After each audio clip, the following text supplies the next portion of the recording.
Hey everyone, welcome to week 5 with the Outsiders Fantasy Podcast. This week we are gonna tackle another crazy ass week in the NFL. As you know, kind of last minute, the Broncos and Pats game got pushed to next week. Now a member of the Tennessee Titans coaching staff has tested positive for COVID. So that game on Tuesday is kind of up in the air now. So we will try to roll with the punches and break down the games that are going to be played. So I'll get us started with the Jags versus Texans this week. So this one is going to be Fubard. It's going to be a big cluster, if you know what I'm talking about. The Texans, they lost their head coach / GM, Bill O'Brien, which isn't necessarily a huge blow, but anytime they do have Romeo Cornell subbing in as interim head coach. So not that he's a bad coach or anything like that, but anytime you get sudden change that deep into the coaching staff, it kind of does have some effect on it. So right now, the Jags have one of the worst pass defenses this year. They're ranked 29th as far as allowing completion percentage at 77%. And they only have 4 sacks with 32 pressures this year. So they also not only have one of the worst pass defenses, but they also have one of the worst pass rushing so far. But before last week, the Jags were solid against the run. But Joe Mixon had his coming out party of the season and torched them last week with about 150 yards and a couple of touchdowns. So David Johnson is looking to get back on track this week, and I think this might be the defense to do it against. With Romeo taking over as the head coach right now, I see them kind of adopting, I should say, his old school approach to football, which is to play solid defense and to run the ball. So I see David Johnson and Duke Johnson too, just getting a lot of carries. Yeah, at least as long as the game script provides it.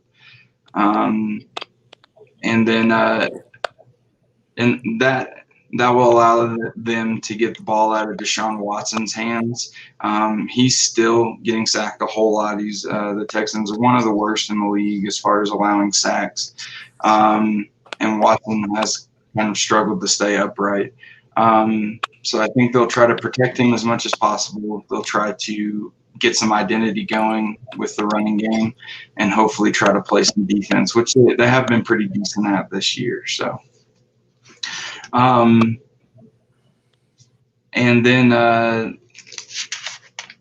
the Texans or the Jags as well. As far as on the other side of the ball, Gardner Minshew, he is getting ambushed a lot as far as taking sacks as well. But I also see them trying to run the ball with their new rookie that they got this year, James Robinson. He's been really impressing me. So I see both teams kind of being a carbon copy of each other this week, trying to run the ball, get the ball out of the quarterback's hands to protect them, but also they're going to turn them loose as the game script provides. So if you do stream kickers, I think either kicker for each team is a viable option this week to stream. So as far as the projections I have for the Texans, for Deshaun Watson, I got him at 22 points.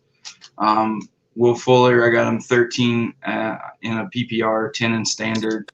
Brandon Cooks, 11 in PPR, 9 in standard. Randall Cobb, 9 in PPR, 7 in standard. Kenny Still, 7 in PPR, 5 in standard. David Johnson, I got him at 15 in PPR, 13 standard. Duke Johnson, 7 in PPR, 4 in standard. Jordan Akins, 8 in PPR, 5 in standard. And for the Jags, I have Gardner Minshew at 19. Shark, I got him at 13 in PPR, 10 in standard. Chenault, 12 in PPR, 9 in standard. Keelan Cole, 9 in PPR, 7 in standard. Chris Conley, 6 in PPR, 4 in standard. James Robinson, 16 in PPR, 14 in standard. And Chris Thompson, 6 in PPR, 4 in standard. Tyler Eifert, 6 in PPR, 4 in standard. On to the Chiefs and Raiders game. So Mahomes last week, he had 5 different players with over 3 receptions. So that's showing that he is liking to spread the ball around to his players. Meanwhile, the Raiders allowed Josh Allen to throw for 288 yards and 2 touchdowns last week. So the Raiders, they have been semi-stingy against the run, combined with the fact that KC doesn't run very often. Clyde Edwards finished last week with 16 rushes and 64 yards, and he hasn't topped 64 yards rushing for 3 straight weeks. So those ingredients make up what I think is going to be a good passing day for the Chiefs, or at least a plentiful passing day. How well it goes remains to be seen, but Mahomes is spreading the ball around. Las Vegas is coming off a week where they allowed a decent game to Josh Allen. It's subpar by Josh Allen standards this season, but still decent numbers. And the Chiefs aren't a very run-oriented team. I think that's going to open it up for Mahomes and company to have another plentiful day. For the Raiders, Josh Jacobs is coming off probably his worst performance of the season last week with 15 rushes for only 48 yards. And he's only broken the 4 yards per carry mark once this season. However, I don't see that being enough of a case for the Raiders to back off the running game. When you're facing a QB like Patrick Mahomes, running the ball is sort of like a secondary defense because the more success you have, the more of the clock you chew up, the less time that the opposing quarterback can be on the field. So I don't see them sacrificing their running game too early, unless the Raiders jump up 21-0 or something like that, and then the Raiders got to play catch up. I see them trying to run the ball as much as possible to try to, number one, give their defense some rest. Number two, to keep Patrick Mahomes off the field as well. So yeah, he can't beat you from the sidelines. Yeah, exactly. That's the best defense for Patrick Mahomes. I think that's probably the only defense for him. And we saw what it did with the Pats when they played them last week. It was 6-3 at halftime because the Patriots were having success running the football and keeping Patrick Mahomes on the sideline. So I think if there is such a formula to beat the Chiefs, it would be that the Chiefs' defense is a little susceptible to the running game. They're giving up 161 rushing yards a game and over 5 yards a carry. I think like 5.3 yards per carry. So if you can have success against them, keep Mahomes off the field, you can make it a low-scoring game, definitely. At least that's what we've seen so far. However, once KC, if they do get up on top of you and they make the teams one-dimensional, they're second in the NFL in QB rating allowed with only 72.9, and third in passing yards allowed per game at only 195 yards.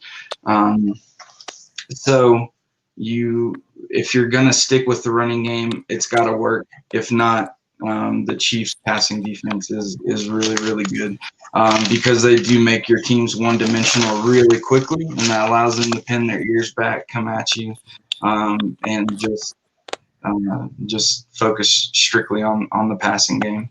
But if anyone can challenge the Chiefs passing defense, it's going to be Derek Carr. He does have 8 touchdowns to 0 interceptions so far this year, about 74% completion percentage. And he had a passer rating of 113 last week against a pretty solid Bills defense, where he went 32 of 44 for 311 yards and 2 touchdowns. Darren Waller still continues to snowball from his success last year and so far this season. Last week, he had 12 targets, and he caught 9 of them for 88 yards. So I still see that being a factor in this game as well. I see Kansas City going in business as usual, and Las Vegas trying to get Josh Jacobs going in order, like we said earlier, to keep Mahomes off the field and to give their defense some rest. And hopefully that opens up some passing lanes to Waller off the play action for him. So if Las Vegas can't get the running game going, I again see Mahomes having his way with any secondary, and Carr struggling to make ends meet against a defense that knows they only have to worry about the pass. If you're desperate for a defense, I would sneak Kansas City in, especially with some of these games that are up in the air right now due to all the COVID testing and issues that are going on.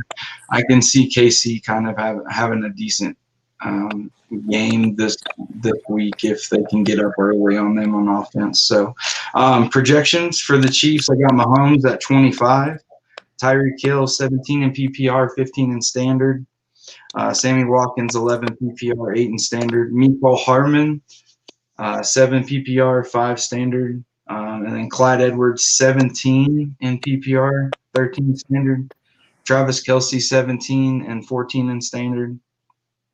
For the Raiders, I got Derek Carr at 15, Hunter Renfrow at 9 PPR and 6 in standard, Henry Ruggs 9 PPR, 6 in standard, Nelson Aguilar 7 in PPR, 4 in standard, Josh Jacobs 17 in PPR, 15 in standard, Darren Waller 13 in PPR, 11 in standard. On to the Jets and Cardinals game. It's pretty simple. Jets are a dumpster fire right now, so hard pass on everybody. I'm sorry, Lev Bell owners. He did get activated this week, but I wouldn't expect much from him, unfortunately. As we know, Sam Darnold he hurt his throwing shoulder last week mostly in part because he got hit 14 times and sacked 6. So Joe Flacco is getting the start, but I wouldn't count on him or, like I said, or Lev this week going into the Cardinals. It's just not a good formula all around. They seem really, really rough. I know the Jets did have a decent week against the Broncos defensively, but I don't see them repeating that against the Cardinals this week with the dynamic that they have at QB with DeAndre Hopkins and Christian Kirk. I just don't see them repeating something like that. So for the Cardinals, Kenyon Drake kind of has been a little bit of a letdown this year. But if he's going to have an uptrend, this week is going to be the week to do it. So I see them trying to get him going early, trying to develop that chemistry again and that rapport that they have. As always, I see DeAndre Hopkins getting a lot of targets. As usual, I don't think this is going to be any different. It's a pretty straightforward, self-explanatory game. Jets are going to struggle just about everywhere you can struggle, and then the Cardinals are going to have the openings they need to get their team chemistry clicking. So for the Cardinals projections, I have Kyler Murray at 19, DeAndre Hopkins 17 in PPR, 14 standard, Christian Kirk 10 in PPR, 7 standard, Andy Isabella 6 in PPR, about 4 or 5 in standard, and same with Larry Fitzgerald. Kenyon Drake, I got him at 13 in PPR, 11 in standard. Chase Edmonds, 10 in PPR, 8 in standard. And the tight end Dan Arnold, 6 in PPR, 4 in standard. For the Jets, Joe Flacco at 14, Jamison Crowder, 12 in PPR, 9 in standard. Jeff Smith, 8 in PPR, 5 in standard, as well as Braxton Berrios, I'm sorry. Chris Hogan, I got 6 PPR, 4 in standard. Lev Bell, I only got him at 12 this week. Like I said, I don't really like the matchup and where it's going. And 9 in standard. Frank Gore, 6 in PPR, 5 in standard. And then Chris Herndon, 10 in PPR, 6 in standard. The next game I have on the list are the Bengals and the Ravens. So I'm going to start calling them Joe Squared, Joe Mixon and Joe Burrow. They seem to be firing on all cylinders now, coming off of last week. Joe Burrow topped 300 yards for the third time in a row. Joe Mixon, like we said earlier, had about 150 yards on the ground and a couple of touchdowns. So Burrow is starting to come along nicely as a franchise QB, and Joe Mixon finally became the running back that we drafted him to be. However, this week is going to be the real test against a very sound and aggressive Ravens defense. On paper, it may look like the Ravens D has had a chink in their armor, but those numbers seem to favor garbage time more than actual game, real close game scripting, and it's not a reflection of how they actually perform. Burrows does seem to be the Bengals franchise QB, but this may be his hardest test to date because of a stingy secondary for the Ravens and the fact that they love to blitz in all different ways. The Bengals offensive line is 31st in sacks allowed with 15. And then on the flip side, the Ravens, they're second in the NFL in blitzing. So they blitz 44% of the time, and they have 9 sacks coming off the blitz. So I see that being a little bit tough on Joe Burrow. So if you have another option, I would probably put them in at quarterback. I know we've all been riding high on him, but I think he kind of falls down a little bit this week. Lamar Jackson found his love for the end zone again last week, scoring twice through the air and once on the ground. Unfortunately for fantasy owners, he didn't break 200 yards, though. And he threw an interception, only rushing for 53 yards. I know only is pretty – if it was anyone but Lamar Jackson, 53 yards would be great. But when you're throwing an interception and under 200 yards through the air, 53 yards, you're trying to get by with it, and that's not going to really cut it. It may not get any easier for him this week against a Bengals pass defense that has most definitely improved from last year. Currently, they're 6th in the NFL in passer rating allowed at 84. So we'll see if Lamar can either get it going more on the ground or hopefully pick up some more yards through the air this week. Fortunately, though, where the Ravens do excel, coincidentally, is where the Bengals are shaky, and that's in the running game. Currently, the Bengals are 27th in the NFL against the run, giving up 4.9 yards per carry and almost 160 yards per game, while the Ravens bolster the league's third-best rushing offense with 5.4 yards per carry and 161 yards per game. So what the Bengals allow are basically what the Ravens are getting every week. So my projections for the Ravens, I got Lamar Jackson at 25. Hollywood, Marquise Brown, 13 in PPR, 10 in standard. Miles Boykin, 9 in PPR, 6 in standard. Willie Snead, I got him at 5 in PPR, 4 in standard. Mark Ingram, 14 in PPR, 13 in standard. J.K. Dobbins, 10 in PPR, 8 in standard. Mark Andrews, 12 in PPR, 10 in standard. And for the Bengals, I have Joe Burrow at 17 points. Tyler Boyd, 12 in PPR, 9 in standard. T. Higgins, 11 in PPR, 9 in standard. AJ Green, 11 in PPR, 8 in standard. Joe Mixon, 14 in PPR, 12 in standard. And Drew Sample, 7 in PPR, 5 in standard.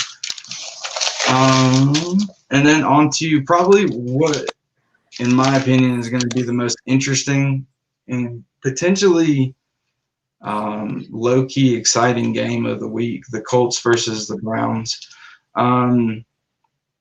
If you want to see what running the football looks like, watch Cleveland. So far, they are first in the NFL in running the ball. They are on the year, they're getting 5.9 yards per carry and 204 yards per game rushing the ball. And Drew, unfortunately, I have to put the stat up, but last week they rushed for 40 attempts for 307 yards on 7.7 yards per carry and 3 touchdowns on the ground. That is impressive against any defense that you do that for. Nick Chubb, unfortunately, he did get shelved with a knee injury. But for some reason, Cleveland has found this untapped well of running backs to pull from. We all knew that they had Kareem Hunt waiting in the wings, so it's not that surprising that he fit in nicely after Nick Chubb went down. He did have 71 yards and 6.5 yards per carry on only 11 attempts. And he also found the end zone twice. But somebody that I really want to look out for the rest of the year is D'Ernest Johnson. He popped off the screen and looked fantastic. He rushed for 13 times, just a little bit just like Hunt. But he actually got 95 yards and 7.3 yards per carry. He looked fantastic. So I don't think this is going to be necessarily his official coming out party, but definitely somebody that I would, if you have an open spot on your bench or a really deep league and you're desperate for a running back, definitely stash him. And let's see what he does next week and going forward from there. The reason why I'm not so high on him this week, number one, last week was the first time I really saw him play, but this week they're going against one of the NFL's best defenses all around. Against the run, they're fourth. They're only allowing 3.6 yards per carry and 77 yards per game. And to go along with that, they do have the NFL's best pass defense, allowing only 159 yards per game and a 68.4 passer rating. So I definitely see the Colts making this team one-dimensional as far as being really hard to throw against. So that'll allow them to run stuff because we do know that the Browns are going to try to test that. Baker and Phillip Rivers have kind of been playing similar. They have low completion amounts for low yards. They do score, but they also don't make many mistakes. But the thing that sets the Colts apart from the Browns as far as challenging each other's QBs, the Colts pass defense are only allowing 6 yards per attempt on passes. Which is telling me that their cornerbacks, their secondary, all that good stuff, they're pretty tight on the receivers. They're not giving them a lot of windows. So, and like I said, Phillip Rivers has sort of matched Baker's philosophy this season as far as low completion on high percentage throws. Doesn't get very many yards, but he makes less mistakes than he has made when he was playing for the Chargers. But he's still being consistent with throwing touchdowns. Last week, however, the Browns, they've been pretty decent against the pass, but last week Dak absolutely shredded him. for 503 yards and 4 touchdowns. They did get a pick, but too little, too late. So I expect to see Frank Wright just probably turn Phillip Rivers loose and give him the green light just to see what they can make happen because, the Jonathan Taylor has been playing pretty decent, but I still feel like the offense needs to find its philosophy, its theme, its calling card, and I think that comes with Phillip Rivers. So we got to get him going. So my projection for this game, Baker, I got him at 18 points. OBJ, 16 in PPR, 13 in standard. Jarvis Landry, 14 in PPR, 11 in standard. Donovan Peoples-Jones, I got him at 5 in PPR, 4 in standard. Kareem Hunt, 15 points in PPR, 13 in standard. D'Ernest Johnson, I know I said some high things about him, but this week I only got him at 6 in PPR, 5 in standard, but still stash him, see where he goes. Austin Hooper, 10 in PPR, 7 in standard. Phillip Rivers, I got at 15 points. T.Y. Hilton, I got him at 11 PPR, 9 in standard. Zach Pascal, 10 in PPR, 8 in standard. Marcus Johnson, 6 in PPR, 4 in standard. Jonathan Taylor, got him coming in at 13 PPR, 12 in standard. Naheem Hines, 8 in PPR, 4 in standard. Mo Alley-Cox and Trey Burton, that dual tight end combo that they've been running. I got them both around 7 in PPR and then 6 and 5 respectively in standard. So, Drew, you want to take it away with the other half of the games going on? All right. The first game I have is the Falcons and the Panthers. Teddy Bridgewater had 276 yards, 2 touchdowns, and a 98.5 passer rating. He's averaged 286.8 yards per game, 97.4 passer rating for the year, and has a pretty good matchup in the Falcons secondary, which is depleted very badly right now with all the injuries they have this season. Every week they get a different injury. Yeah, they just had some more in the Packers game, which they had no answer for Aaron Rodgers anyways. But as far as running the ball, Mike Davis, he had 84 yards and a touchdown and 5.3 yards per carry last week. His spellback, Reggie Bonifan, kind of crazy name, he also had 53 yards and averaged 5.3 yards per carry. So they are running the ball pretty good. The Falcons are allowing 4.2 yards a carry and 106.8 per game. So we'll see how that one turns out. Matt Ryan, he had 285 yards and 92.4 passer rating last week. But the Panthers are really good against the deep ball. They did allow 3 touchdowns to Kyler Murray last week, but only 133 yards. So it's, like you said earlier, those high percentage short throws that allow the completion percentage and stuff like that to kind of rise up, which they do allow over 70% completion percentage for the year.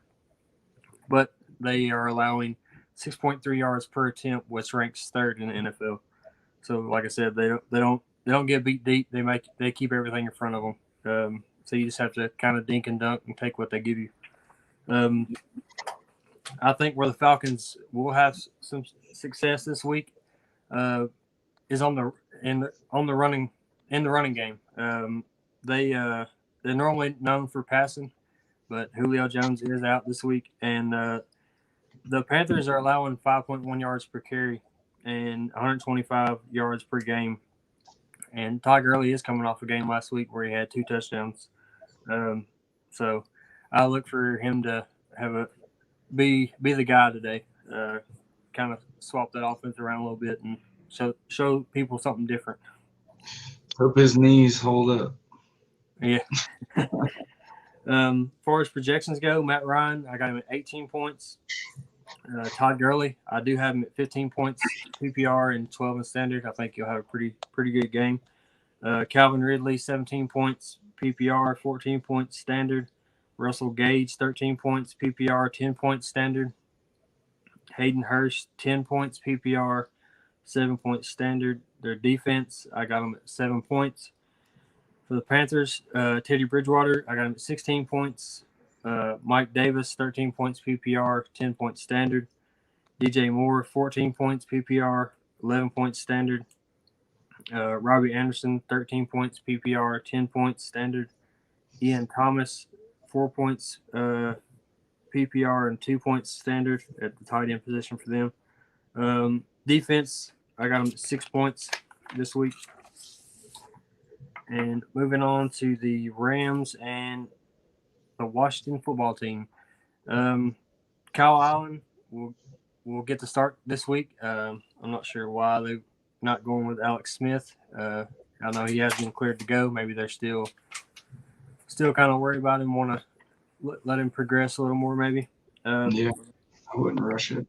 Yeah. So Kyle Allen will get the start this week after they benched Haskins, who actually threw for over 300 yards last week. So it was actually one of his better games. But despite they did bench him, so Kyle Allen has a tough first matchup against the Rams defense that only allow an average of 84 passer rating, which is 5th ranked in the NFL, 6.7 yards per attempt, which is ranked 7th in the NFL. Washington has struggled on the ground, but the Rams defense has also struggled on the ground. They allow over 5 yards per carry and 123 yards per game. So we'll see if Washington can take advantage of that with a new starting quarterback that may struggle. The bright spot every week for Washington football team is Terry McLaurin. He continues to prove that he's one of the best young receivers in the game. He had 10 catches, 118 yards last week. Lost my spot. So he had 118 yards last week. He's been the favorite target every week so far for that team, the football team. Moving over to the Rams, Jared Goff only had 200 yards and a touchdown last week, but a 103 rating. He didn't turn the ball over, which is a big thing for him. They did a lot of the dink and dunk stuff, like I talked about earlier, high percentage throws, just taking what the defense give them. But that normally isn't their game plan. They normally average around 9 yards per attempt, which is 4th best. So I look for them to try to get back to that this week against the Washington defense. The run game should be better this week against Washington than it was last week against the Giants. The Washington gives up over 4.5 yards a carry for the year. Projections, Kyle Allen, I got him at 15 points. Antonio Gibson, 12 points PPR, 9 points standard. Terry McLaurin, 14 points PPR, 11 points standard. Dontrell Inman, 8 points PPR, 5 points standard. Logan Thomas, 9 points PPR, 6 points standard. Defensively, I have him at 6 points. Jared Goff, I have him at 18 points. Darrell Henderson, I have him at 10 points PPR, 7 points standard. Cooper Kupp, I have him at 15 points PPR, 12 points standard. Robert Woods, I have him at 14 points PPR, 11 points standard. Tyler Higbee, 9 points PPR, 6 points standard. Defensively, I have him at 8 points.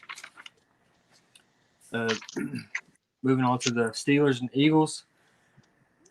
Big Ben is looking like Big Ben this year, coming off that elbow surgery last year, missing the year. So far, he's got 7 touchdowns and 1 interception, averaging 259 yards a game and a 105 rating. He has been sacked 5 times, which was mostly last week against the Texans.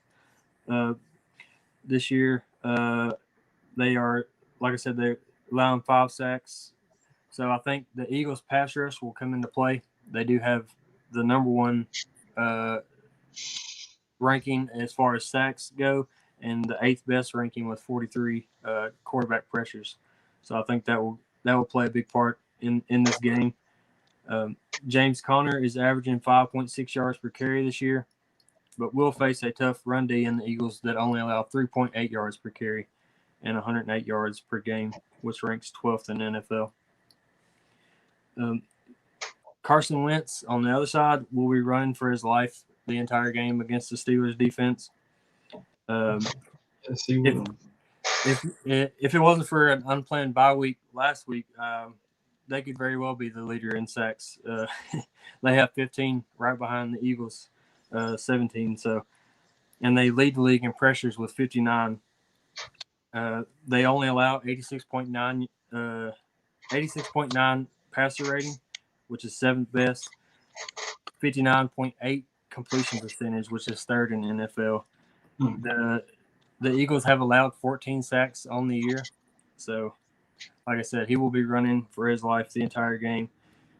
So maybe the Eagles. So you think? Go ahead. I was going to say, to put that in perspective, the Bengals are 31st at 15 sacks allowed. So 14th is towards damn near the bottom. So yeah. So maybe the Eagles should lean on the run. Yeah, probably not do that either. The Steelers only allow 2.7 yards per carry and 54 yards per game, which is 1st in the NFL. Wentz has ran more the past few weeks himself, but that's due to poor line play and running for his life, like we talked about.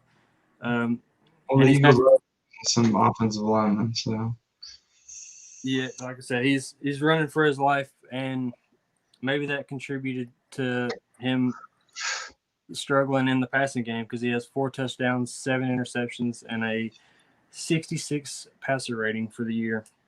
I believe the Steelers will handle this one pretty easily. Big Ben, I got him at 18 points. James Conner, I got him at 14 points. PPR, 11 points standard. Juju, I got him at 12 points. PPR, 9 points standard. Deontay Johnson, 12 points PPR, 9 points standard. Eric Ebron, I got him at 10 points PPR, 7 points standard. A guy that is starting to pick it up with him and Big Ben now. They've had some pretty good games. Defensively, I got them at 10 points. Like I said, I think they will basically be in the huddle with the Eagles today. So it's not looking good for them. Carson Wentz, I got him at 16 points. Miles Sanders, I got him at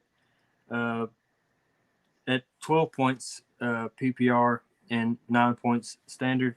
Greg Ward, 11 points PPR, 8 points standard. John Hightower, 7 points PPR, 4 points standard.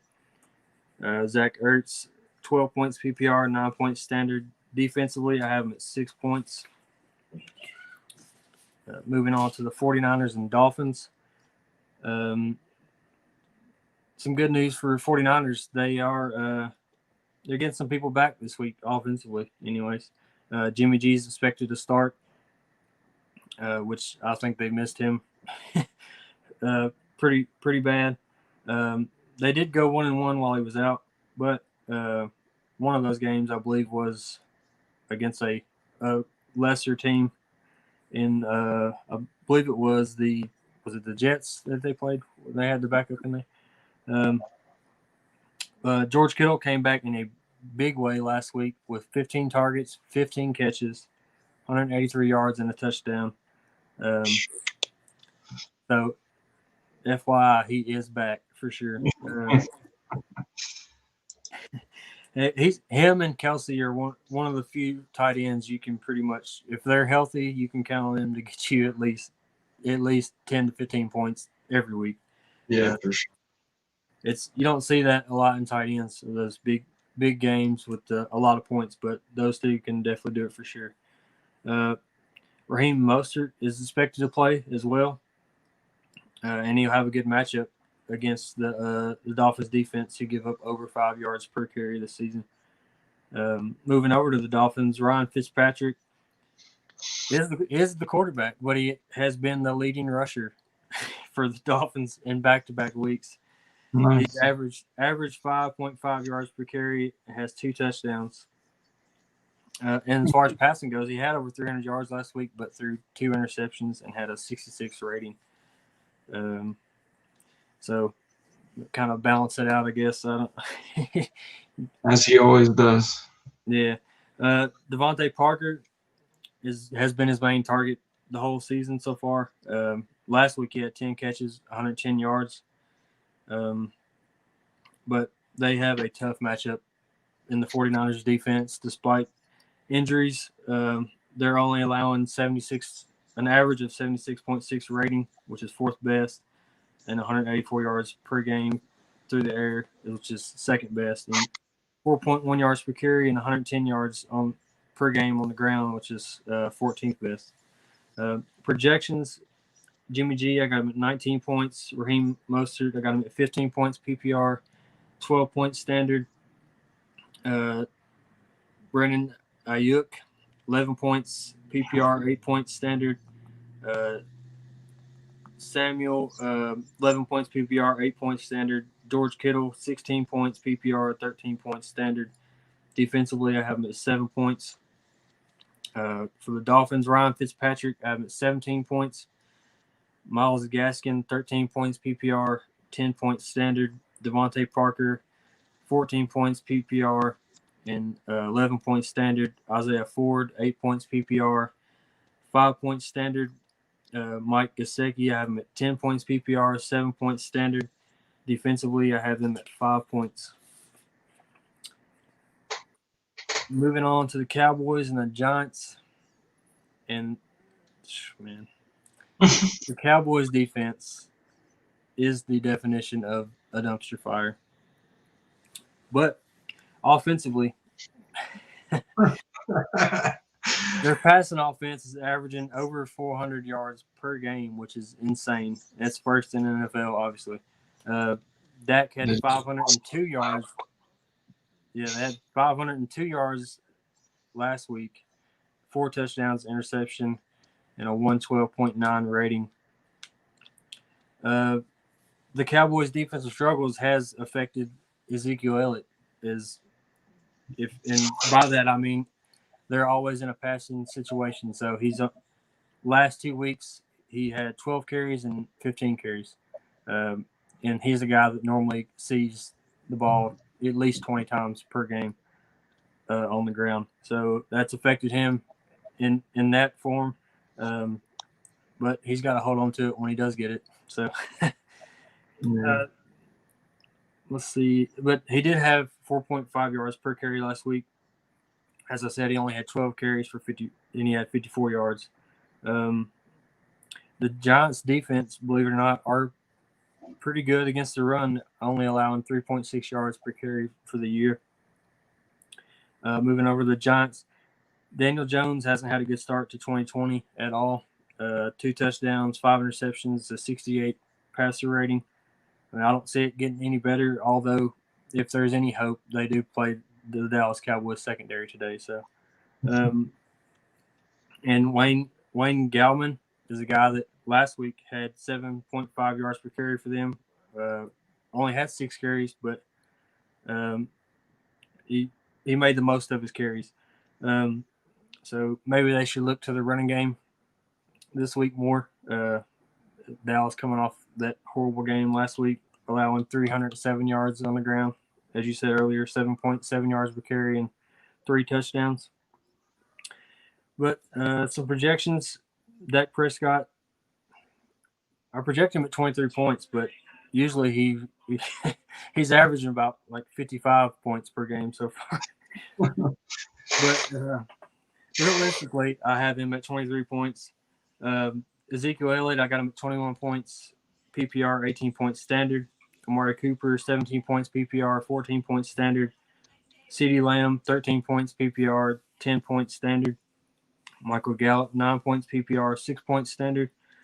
Dalton Schultz, 9 points PPR, 6 points standard. He's a guy I think that's stepped in pretty good while Blake Jarwin has been out. But defensively, I have, as bad as they are, the Giants are pretty bad too. So I do think they will get 8 points, and it's not because they're going to play that good. It's just the Giants are that bad as well. So Daniel Jones, I have him at 17 points. Devontae Freeman, 11 points PPR, 8 points standard. Wayne Gallman, I have him at 7 points PPR, 4 points standard. Darius Slayton, 13 points PPR, 10 points standard. Golden Tate, 10 points PPR, 7 points standard. Evan Ingram, 11 points PPR, 9 points standard. Defensively, I have him at 4 points. And my last game, which is the Sunday night matchup, Seattle and Minnesota, I think will be a pretty good game. Can't wait to watch that one. Russell Wilson had 360 yards last week and only 2 touchdowns. I mean, what kind of game is that? You're normally supposed to get 5, but he did have an interception, a 112.4 rating. But for the year, he has 16 touchdowns on the year to 2 interceptions and a 136.7 rating in 4 games. He's definitely having an MVP type year for sure. If he doesn't get it, it'll blow my mind, to be honest. And the Vikings allow a 105 passer rating for the year. So, and around 300 yards per game. So I look for him to have another big week.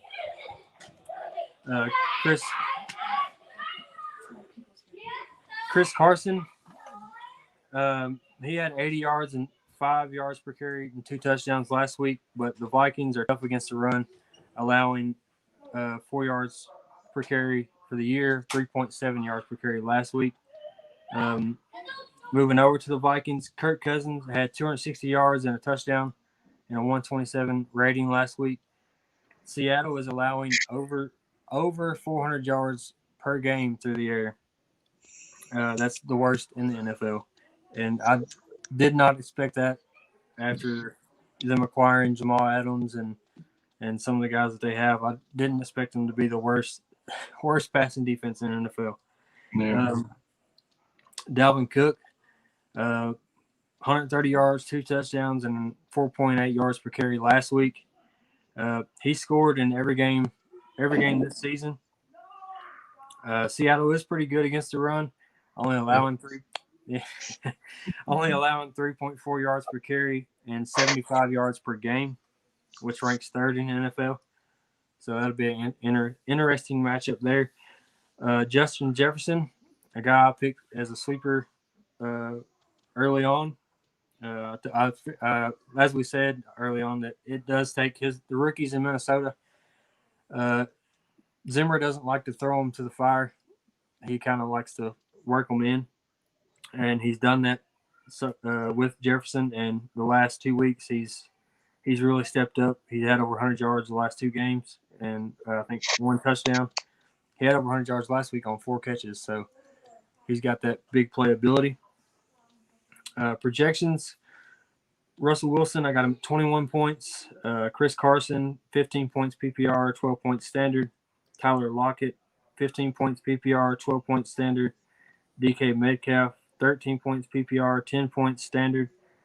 Greg Olsen, 8 points PPR, 5 points standard. Defensively, I got him getting 7 points. Kirk Cousins, 15 points. Dalvin Cook, 16 points PPR, 13 points standard. Adam Thielen, 16 points PPR, 13 points standard. Justin Jefferson, 11 points PPR, 8 points standard.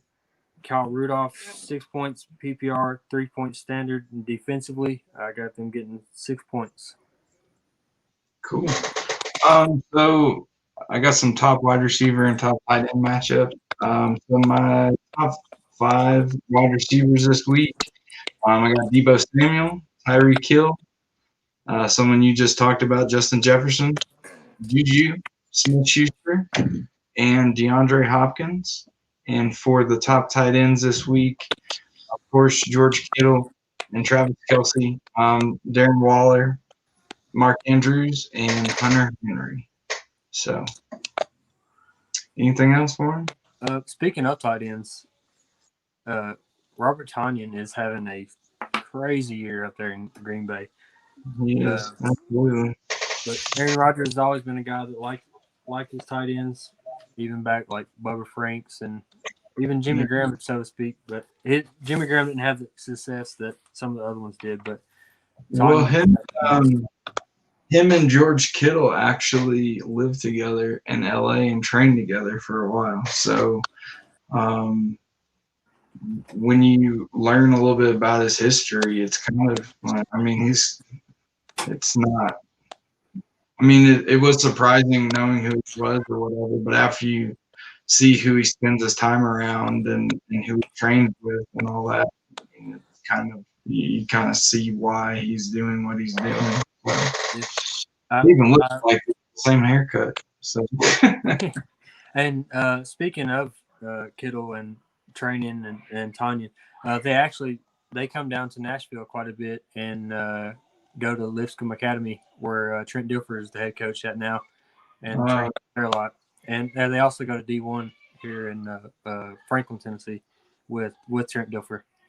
That's actually where Tua worked out, done all his preseason workouts, like leading up to the draft and leading up to the season.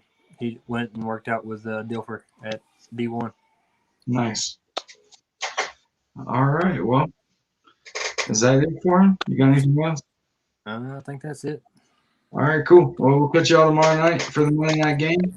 And as always, come with us if you want to win. See you.